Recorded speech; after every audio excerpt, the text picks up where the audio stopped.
So why don't I start, because I know you're going to be interested in this. A different aspect from learning it from books. You're talking to someone, or I'm talking to you, who actually lived part of that. Excuse me my age, but I was born before your parents were born. So I was born in 1932. And things were fine as far as a young child until 1938, when the Hitler regime really started attacking. And that's when what they call Kristallnacht now, the night of the glasses, because on that day throughout Germany, and I'll relate to Fulda, all the synagogues were burnt down, all the stores were smashed, all Jewish stores were smashed for no reason. And it was a pogrom that was started by Hitler, of course, and the Hitler regime. And the idea was attacking the Jews because they blamed the Jews for losing World War I. And so that started the whole procedure. Now, my parents, like any good parents, was saying, how can you be saved? People couldn't get out of Germany. They tried coming, for example, to America, but there were like 300,000 people applied to come to America, and they only had like maybe 28,000 a year that could come. So someone came up, and I don't know who it was, so I apologize for this, but someone came up with the idea of how can we save some children? So in England, a law was passed that they will allow 10,000 children in at the age of 17 or lower. And the idea was that they would come and volunteer families would take them in, to be followed by their parents coming in later on. So our parents were lucky enough to get us on that list. And in March 1939, my mother took my sister is 12 years, she's 6 years older than I am. So in 1939, March 1939, my mother took us to the train station. Now, I'm 6.5, 7 years old. So my memory is not so much of Fulda, because I only remember little pieces of Fulda. I remember standing on, where was I? I was in the park, and I remember very little of the town itself, but vividly going to the train station, having my mother put us on the train station. My sister didn't want to go. She wanted to commit suicide, but my mother said, you've got to take care of your brother. And my father wouldn't come to the train. He just couldn't handle it. So my mother took us on the train, and we ended up going on a train, and we ended up in England in 1939. Now, my British family, they were one of the volunteers. My British family, my British parent was a taxi cab driver. They had 3 children of their own, and yet they were kind enough to take my sister and I in. So that was 1939 in March. And we were still able to communicate by letter. We'd get letters, but then everything stopped. And September 1st, as you all know in your history, that's when the war broke out.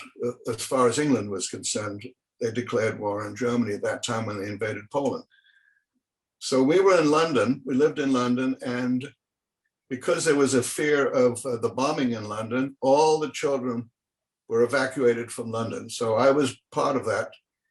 And remember, I was commenting on how great your English is. Well, you imagine 6 or 7 years old, I didn't speak a word of English. And so it was very difficult communicating. But my foster father at that time would walk around with a dictionary in his hand so we could communicate a little bit. But then the war broke out and we were evacuated. So I ended up on a farm somewhere that now I couldn't speak English, and I'm away from the other family. That didn't last long because my English family decided they want to get us all together, including their 3 children. And they bought a house in a town called Letchworth, Hertfordshire, which is about 35 miles north of London. And we all got together and we moved there. So Now the war breaks out. So a little bit of my story in London, in Letchworth. I now start school. And that was probably the most difficult part, because imagine this, I'm German, I'm Jewish, and England is at war with Germany. So here am I, and I was the dirty German Jew kid in school. So a lot of fighting going on. And eventually, I made friends and everything, and I learned the language. I had to learn the language, but it was difficult. It was a very difficult time, but I enjoyed school very much. My teachers were excellent. And I actually did have some good friends and played just like a normal child. Well, the war went on, and we survived. There wasn't much bombing where we were. The German bombing was mainly in London and in large communities in that, until the Battle of Britain, when the British fighters were finally able to shoot down most of the German planes, and Hitler decided there was no sense in continuing. So the only thing that came up afterwards was what we called the buzz bombs, which is, the missiles that were fired in England. And they didn't know where they were going to land, and one of them did land in our town, didn't do much damage, but that was pretty much the only effect it had on me. Now, we did have 2 American Air Force bases right near our town, and they were all young men, fighting and flying in the bombers, but our sisters were old enough for dating, so they would come over to the house and enjoy company there. And one of my foster sister fell in love with a GI, and they were going to get married. And in 1945, when the war ended, he said, I'm going to go over to Germany and I'll find out what happened to your family, because we didn't know anything had happened. So in 1945, he goes over and he comes back with the message that the Germans kept excellent records, and they had records of every one of the families, what camp they were in, how they died, and the answer was they were all dead. And so I was confined now. What do I do? And my English parents said, don't worry, you're going to be living with us now and continue living with us, and don't worry. So my English sister was getting married, and she did get married. And they moved to New Jersey in the United States, and then sponsored the whole family to come over. And we came over to the United States in 1948. So in 1948, I come over to America and went to school. We ended up earning our living by having a chicken farm. And I went to high school. I was your age. I was in the 10th grade. And I put in 2 grades in high school before going on to college. And in 1950, I graduated and went to Rutgers University.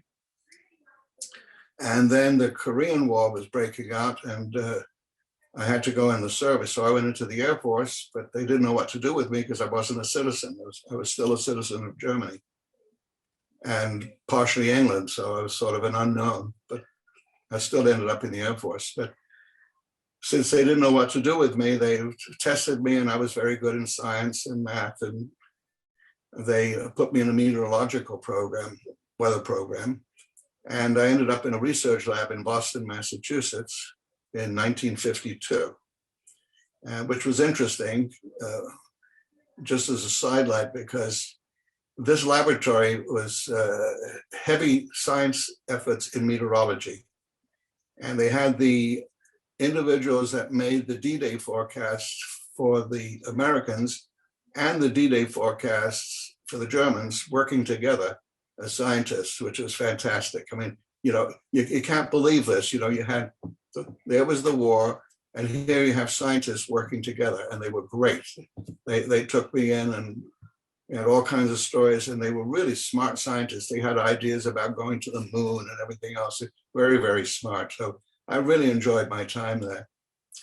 And I met my wife in Boston, And in 1955, I came home from a date, and my roommate said, Joe, your sister called. You need to call her. I said, why? She said, you need to call her. So I called my sister, and she said, Dad's alive. My father's alive. Well, that was totally unexpected. You know, I'd already assumed he was dead. But I went to work the next day, and the Air Force got hold of the story. They said, you got to go over there. So in 1955, 2 days after I found out that Dad was still alive, had come back, they sent me to Fulda. And I arrived in Fulda and saw my father for the first time in 17 years. It turned out that he had spent something like 9 or 10 concentration camps. He was very strong. And it's not what you heard about the death camps. Most of the people that went to concentration camps were slave labor. They worked in manufacturing weapons and everything else. It was pure slave labor, because the people that owned the factories and made them didn't have to pay any wages. So they fed them poorly and everything else. And if they died, they died. They brought in more slave labor.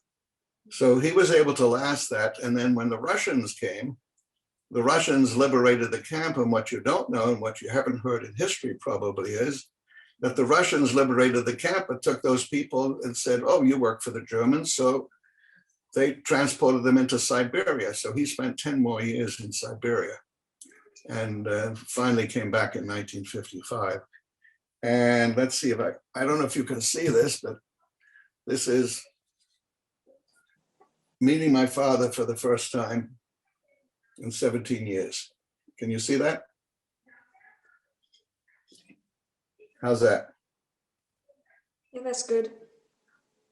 Okay. And so it was an interesting experience, because obviously now I'm old enough to go to Fulda to meet Dad. So we walked around Fulda, and he pointed out, you know, I said, oh, I remember the Domplatz as a kid. That's a bench. I took a picture on that bench as a little kid. And we walked around, and it was very interesting, because there were no Jews.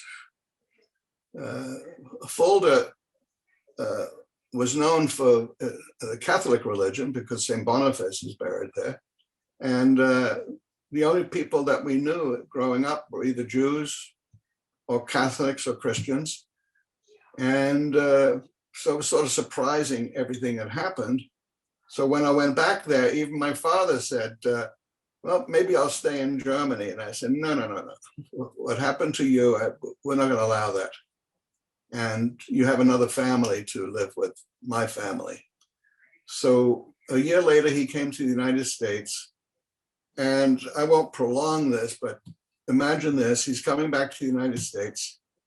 He is now in his 50s. He did not enjoy being a father, having his son and daughter growing up and enjoying all those memories.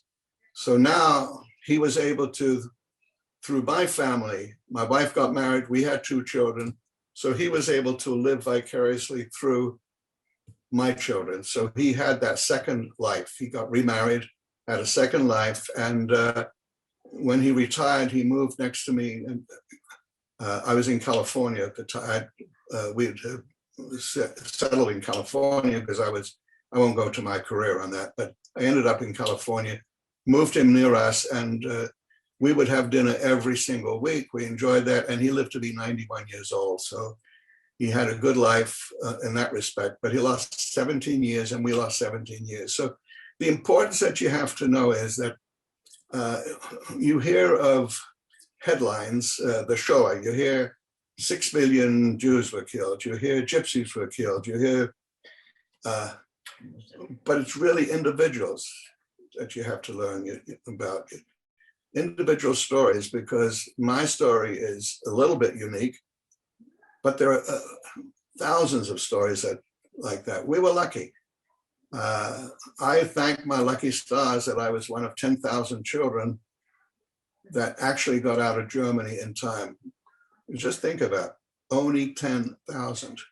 There were other people that saved other children and they did other things, but England took in 10,000. So that's my story of being able to leave. But the importance is the reason why I speak to schools on this subject, because it can happen again anywhere. Because I tell the story to all students that I talk to that if you learn the Latin tabula rasa, which means a clean slate, a child is born tabula rasa. A child does not know whether you're black, blue, pink, Jewish, Christian, Catholic, or anything. They're born, and as they grow up, they learn from either experience or their parents or their friends. They learn hatred. They learn all the bad things among the good things. And that's how things start. That's how bullying starts. And I tell people that we're all the same. We bleed the same. We all have red blood. And your job is, after listening to someone like myself who's had that story and unfortunately was disrupted of having my own parents, that it's important not to let that happen again. So when you hear stories, a joke about a black person or an immigrant or something, don't listen to it and say, look, stop, this is how trouble starts. So I'm sure that happens in Germany all the time. Anyway, in school, you're going to see that. So basically, that's it. Very difficult. I will say that I want you to think of one thing, that I'm 6.5 years old. My mother puts me on a train, and I'm now with a foster mother that I don't know, that I can't communicate with. And just think, if when you were 6.5 years old, for example, and you went outside and rode your bicycle and fell over and you had a little scratch on, you came running to your mother, you put your arms around your mother and she said, oh, don't worry, and everything else. I didn't have that opportunity. That was taken away from me by the Hitler regime. That was taken away. So that whole childhood of mother-son relationship, I had a good relationship with my stepmother, but it wasn't the same. My stepbrother was my age, so he was the son of the family, and I was the outsider. I was treated very fairly, but I just didn't have that connection that a young person would have with a mother. I had no one to hug, really. I hugged when it came to real situations, of course, my foster mother took care of it and she would protect me and everything else. But I just want you to think of you going through that same procedure and not having your mother to either talk to or to share your problems with, get advice with. It was just cut off in one swoop. And never to happen again, and never to see her again. I can honestly say, I just don't remember my mother. I don't remember my mother, which is so hard to say, but that's when you're learning about someone that went through it. It's different than the numbers that you read in history. It's different than the major story. But when you hear it from an individual that has been through it, and this is the truth, I hope you learn from that. So anyway, I'm open to all kinds of questions. Yeah, I mean, after hearing your story, it's incredible what you've been through. And I mean, it's incredible. You meet your father 17 years later. And how did you feel when you met him? Because I think for me, it must have been like a dream. But how was it for you to meet your father after this long, long time? You described it very well. It was just like a dream, because all of a sudden, I didn't know what to do, because I now have a father. I knew my father a little bit, but again, 6.5 years old. Now I'm a man, and I forgot to tell you, I didn't speak a word of German. I lost all my German. So it was hard to communicate between us. We finally, your memory comes back to you a little bit. obviously. So a few words came back and we were able to communicate. But I couldn't help but walk down the street holding his hand or putting my arm around him and sitting in, as you saw, in his lap and everything else. It was very joyful, and I couldn't wait to hear his story, and I couldn't wait to tell him how I was. It was just very, very, very joyful occasion. I have a question. Yes. You were on the transport. If you remember, how did you feel during this transport? A very good question, because it depended on your age. You know, when you're 5, 6 years old, you don't know what's going. You really don't know what's going on, and you're just part of a crowd. You're on a train. You sit there, and where we're going, I'm going on a boat, a train to a boat to England, and people were crying around me, and I didn't know why they were crying. But I had my sister with me, and she was holding me, and it was sort of how do I describe it? It was sort of using my imagination, saying, where am I going and why am I going? All I knew was my mother, but in the back of my mind, in a way, I thought I was going like on a vacation, because my mother said, don't worry, we're going to come over there in a few weeks and we'll be together. So it was sort of, geez, I'm going to go to England. I'll see England and everything else, and then my parents would come. So you don't think of what really happened until it happened. Until you got there, and then the war broke out and everything happened. But when you're on the train, you're thinking, well, this is only going to be a little while, and then my parents would come over.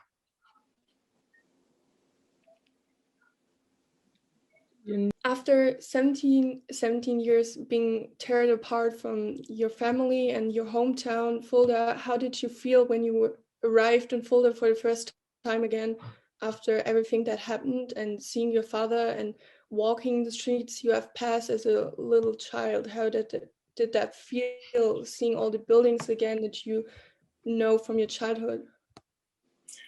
I'll be honest with you, I didn't like it, because I saw my father, what he had gone through. I knew what I had gone through, and I'm looking at Fulda and I said, how did you people make this happen? How did you allow this to happen? You know, we lived with friends of my father's, and we had these discussions, and I just couldn't realize I'm here in Germany for the first time since I left in 1939, but I'm looking at people and looking around and saying, you let this happen to us. And I felt kind of funny walking with my father saying, oh, the two of us are alive, but where are all the hundreds and thousands of people that were put on transports to go to camps? And who did this? So I had a lot of animosity toward the German people at that time, and especially to Fulda. Sure, I recognize the town, you know, it's a beautiful town, and I love some of the aspects of it, but in the back of my mind, I still had this feeling of, I don't want to say hatred, but real animosity to the German people for allowing this to happen to me.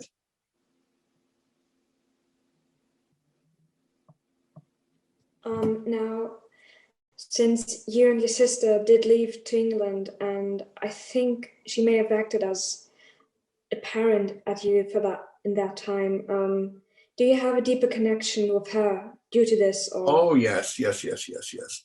My sister is now 92 and still very much alive, and we communicate all the time. And it's very interesting because she still speaks German fluently. And we had a discussion just the other day, and she was saying, I can tell you every single street in Fulda. I know everything about Fulda. I enjoyed the town. It's a beautiful town, and I can tell you where we played and all the buildings and everything else. I had fond memories that were taken away from us. But so we have these discussions, and we're very, very close. Obviously, you know, we are the relatives that are left, so we're very, very close. But she was older, and well, you're teenagers, and I was a teenager, and you have to remember that you can be very close to your sister, but now she's, you know, dating and getting married. So there's a big difference between that. So we remember our past, but we divert to living differently. She goes off and gets married. I go to college, but we stayed very, very close. When you arrived finally in the US, did you have a Jewish life there? So were there synagogues and were there any Jewish people there, or didn't you believe in God at this time, or what was the Jewish aspect in the US? That is an excellent, excellent question.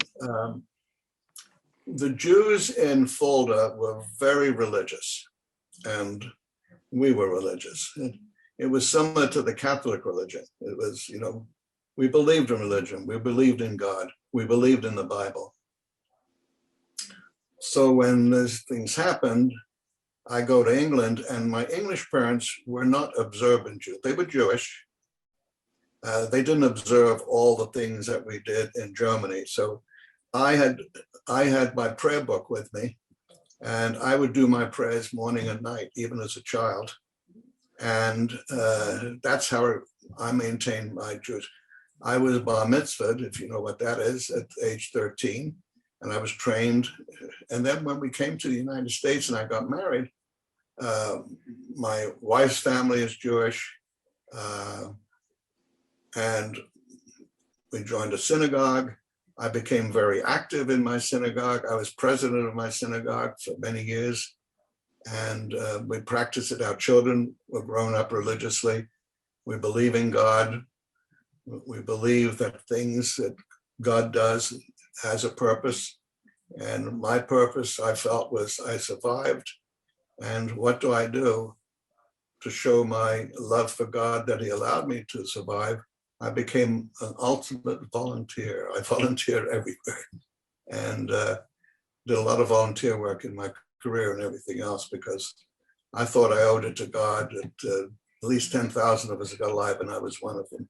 But yes, to answer your question, I maintain there was a lot of synagogues in America. It's a very, very big country, but a lot of religious people and a lot of faith. And they were all faiths. It's not just Judaism. There was heavy faith in every single religion. Sunday came around, people were going to church no matter where, and Friday and Saturday people were going to synagogues. And it was very similar to what it was in Fulda, but Friday night and Saturday, all the Jews would be going to the synagogue.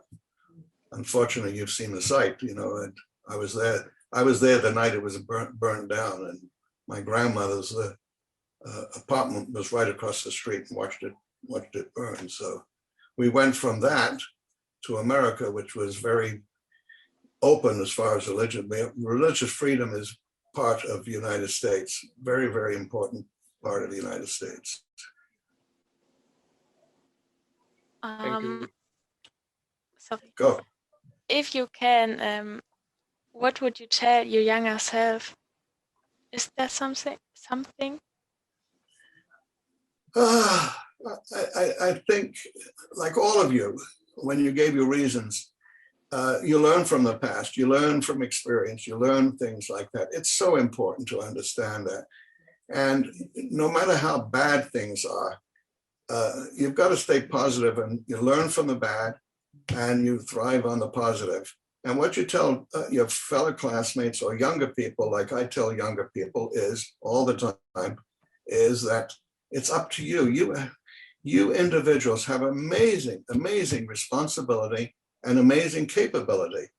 You can change the whole world if you want to, or you can make it evil if you want to.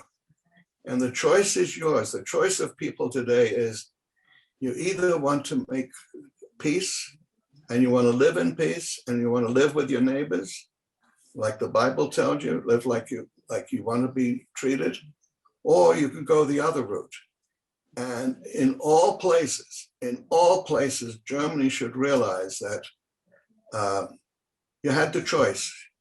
Unfortunately, they made the wrong choice. So instead of, in those years, you had from the 1930s to when the Nazis came into power until 1945, that whole era was destroyed in Germany.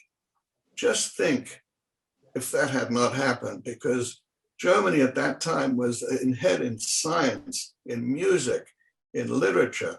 It was known throughout the whole world as the center. I mean, you know your literature, you know your music, and that was taken away.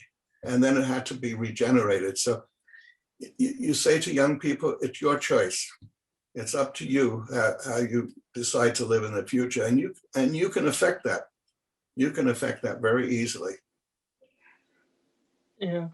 I've got another question. I mean, in Germany, the Holocaust is still a big subject all around. I mean, there are still many groups who tell it's a lie. But I don't know, how was it for you to go to America? I mean, I think the Holocaust was important too, and I think the Americans knew what's going on in Germany. But how was your situation? How were the news in America about the Holocaust and the Nazis at that time? Yes, in the United States, okay. In the 1930s, there were huge groups in the United States that wanted to support Hitler, that wanted to have a peace treaty with Hitler because they figured the Atlantic Ocean was wide enough, no one could attack them. So that's their problem.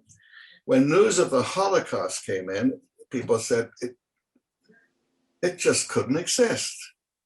And it took some survivors to go to Washington in the 1940s to explain to the president that this really was going on. And even then, there was a hesitancy that, well, we have a war to fight. Should we be worrying about the Jews? We have a war to fight and we have to win. It wasn't until 1945 when the Russians first came to the camps, and when Eisenhower came to the camps, that they forced the German people that lived around the camps, who said they didn't know what was happening, to actually go in there. And Eisenhower was the one that said, I want you to take pictures of this because I forecast sometime in the future they're going to people say, this couldn't happen, it didn't happen. And that's the truth today. There's still people, surprisingly enough, that say the Holocaust didn't happen. Even when you tell them a story like mine, or even worse, that people were actually in camps that survived, they don't believe it. We're telling stories. And I think it's a case that they don't want to believe it because there's still a guilt feeling going on. I will tell you a story.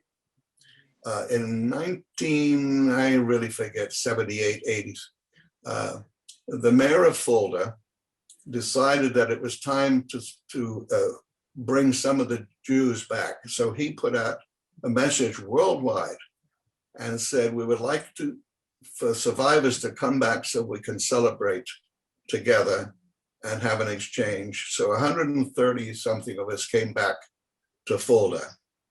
And the museum, or now it's a synagogue, but that was my school, that building. They had turned it into a synagogue upstairs and a sort of museum. And we were there outside for the dedication of the building. And we had been invited. It was lovely. They even had kosher food. They put us up in hotels. But here's the sad, sad story that you have to hear. And I'm sorry that I have to bring it up. A blind person was walking by with his wife.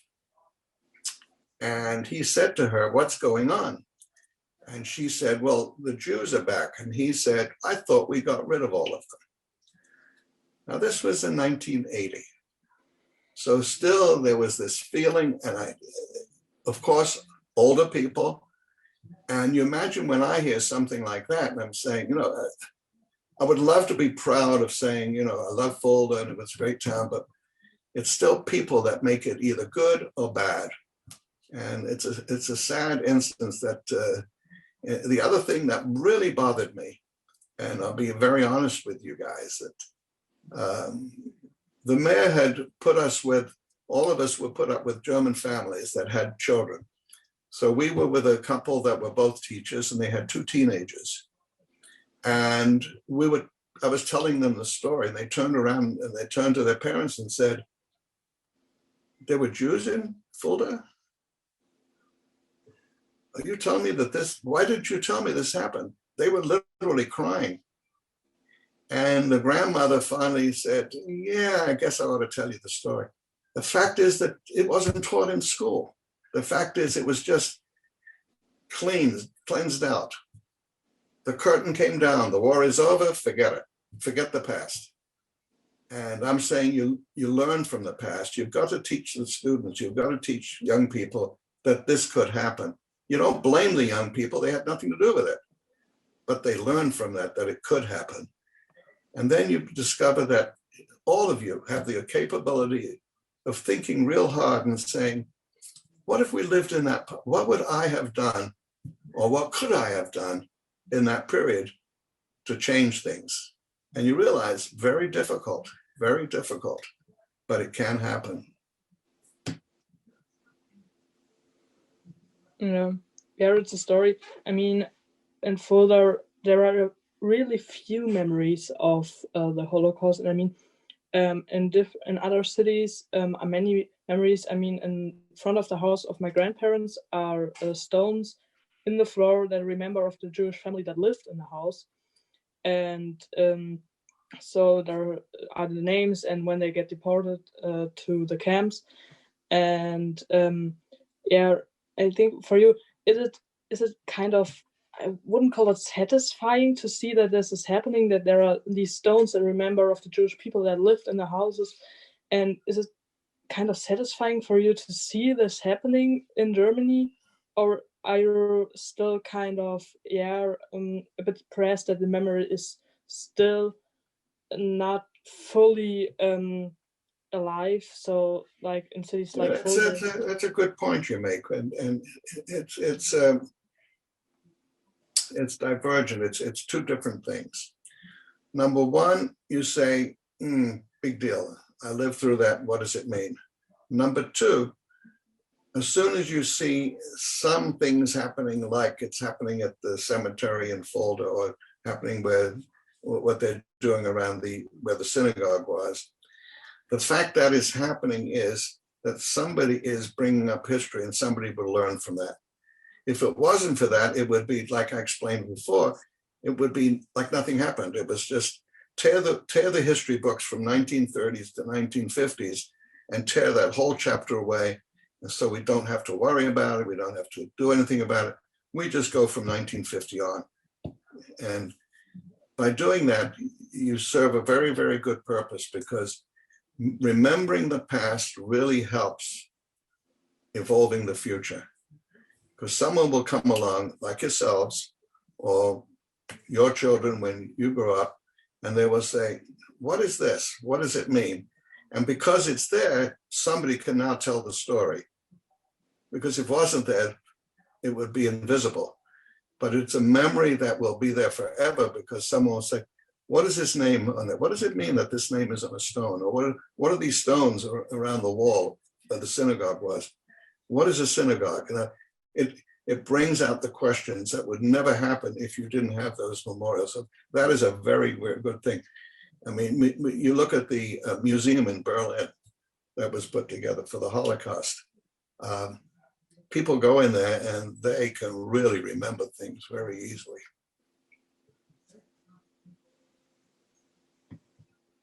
How did you feel the second someone told you that your father is still alive, because you thought 17 years that your father is dead?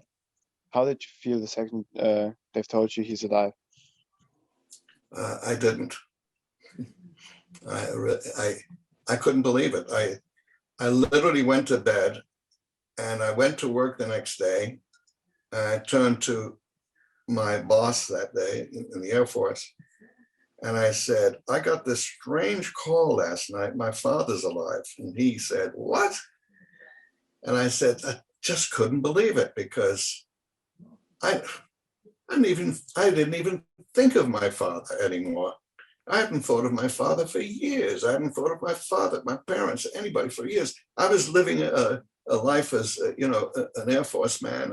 I was living, getting ready to get married. Why on earth would I be thinking about the past? And all of a sudden, my father, I'm finally going to have a father after all these years. It just didn't sink in. So It's a good question, because it wasn't I was euphoric. I couldn't handle it. And the real emotion came up when we actually met together. That's when the real emotion came up. And that's when all the memories came up and things, and all of a sudden, the past came to the future. But before then, there was no past. It was gone. So meeting him for the first time was just, I don't know, joyful, wonderful. How do you deal with people who deny the Holocaust? I mean, you are teaching in schools about the subject, and do you still face anti-Semitism in schools in America or in general in your all-day life? And No, how do no. you cope with that? I find it very valuable, because most of the students like yourselves, A, are interested, and B, are open-minded, and C, realize that they're meeting someone for the first time that was a witness. It's we have history books, as you do in Germany, and you can learn about the past wars in Germany, Russian-Prussian wars and everything else. But that's just literature. But when you see a person and talk to a person, it's entirely different. And children really learn from that. And that makes me feel good that I can still do something like that. It's important. As far as anti-Semitism, there's anti-Semitism everywhere. There's anti-Semitism in the United States. In fact, it's getting increased in the United States. And I think anti-Semitism, like anti-Muslim or anything else, is really caused by economics in many respects. That people that are suffering are looking to blame somebody. It always starts that way. And then you get these groups that say, it's the Jews that this did. In Germany in the 1930s, it was the Jews that caused Germany to lose World War I. Ridiculous as it may seem, there are people that believe that. In the United States today, there's still anti-Semitism. We had a killing in Pittsburgh in one of the synagogues. Somebody came in and shot a bunch of people and killed them. That's still happening worldwide. And the more we teach, the more we learn from each other, we can stop this, but it still exists. The United States isn't clean, is not clean of anti-Semitism. It's here. So don't think that, it's German or it's everywhere. And it's also in the United States. As far as I'm concerned, and my children, I've never faced anti-Semitism once I left England. I came to the United States, and I was in the military for 39 years, and then I never faced it. It was accepted that our Constitution says freedom of religion, freedom of religion, freedom of religion. So I would say 95% of the people in the United States still believe that, but you still have anti-Semitism here. I mean, it's a hard question. Do you consider yourself German anymore, or do you say it was a part of my life, but I'm not German, I'm US or English, or do you still think about Germany as a person of the country? No, I'm a United States citizen. I loved England for what it did for me. It saved me. So there's a little bit of English in there. But I can't forget or erase the fact that I was born in Germany. I mean, if I wanted to today, I could get dual citizenship in Germany, just like that. But I'm a US citizen. And, when I went in the military, you swear the obligation that you support the country that you live in. But I have no feeling as being, I tell everybody I was born in Germany. I mean, that's just a fact of life, whether it's good or not, but I have no feeling for that. And I lived in England. I left a lot of things I lived in England. I like playing soccer and things like that. But I live in America now, so I'm an American citizen. Okay. Was it your own decision to go to America, or did you say, I have to go to America because there is freedom, or I can't stay in England anymore, or who when I think so questions like who pays for the that you can go there, and who was it? Good All question. these No, things. no, it was none of the above. My foster sister married a GI, a soldier, and they lived in New Jersey, and they sponsored the whole family to come over to America. And the reason being is my English family at that time, things weren't that good in England. We were still on rations, after the war. And my foster brother and I were reaching the age where we would have to go in the military. So my foster parents said, nah, why don't we immigrate to the United States? So they were sponsored by my sister, the family in the United States. And that's how we came to the United States. It was not, and they paid the way and everything else. So it was just a lucky streak or whatever, but it was a fact of just my foster sister marrying a GI. Otherwise, we would never have been to the United States. I did, on a personal note, I had an aunt that lived in in New York City, that tried to get the family out and couldn't. So maybe sometime I would have done that, but I don't think so. I think if we had stayed in England, I was ready to go to college in England, and I would have been, I would have been taken out British citizenship, but we decided as a family to move to New Jersey. And how exactly did your sister cope with her past? Did she later on reunite with her father too, or what about her? She still had memories and had friends that she communicated with, even in the Kindertransport, that I didn't know about. So she was still able to communicate with people, even relatives, distant relatives that lived in Fulda or around Fulda. So she was more conversant with everybody. She spoke German, and she knew a lot. I didn't know how many relatives I had. I have no idea if I had any aunts and uncles. I found in the 1970s, I found out that my mother's sister had moved to Israel, and I had relatives in Israel. I had no idea. So as a youngster, normally when you have family and you have Christmas or some holidays and a family get together and you kiss your aunt and your uncle and your cousins and everything else, I had zero, absolute zero, until my father came back and the connection started again. So that's another thing that people don't realize, that you lose all family and family relationships that you miss.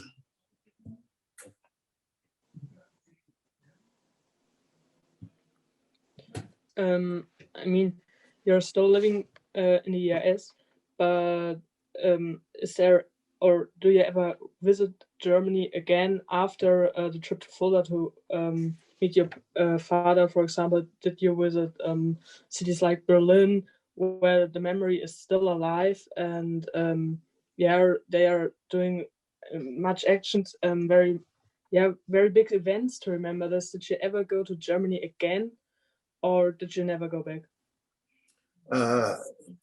As I said, I went back once with my father, but prior to that, I was involved with an international aeronautical society.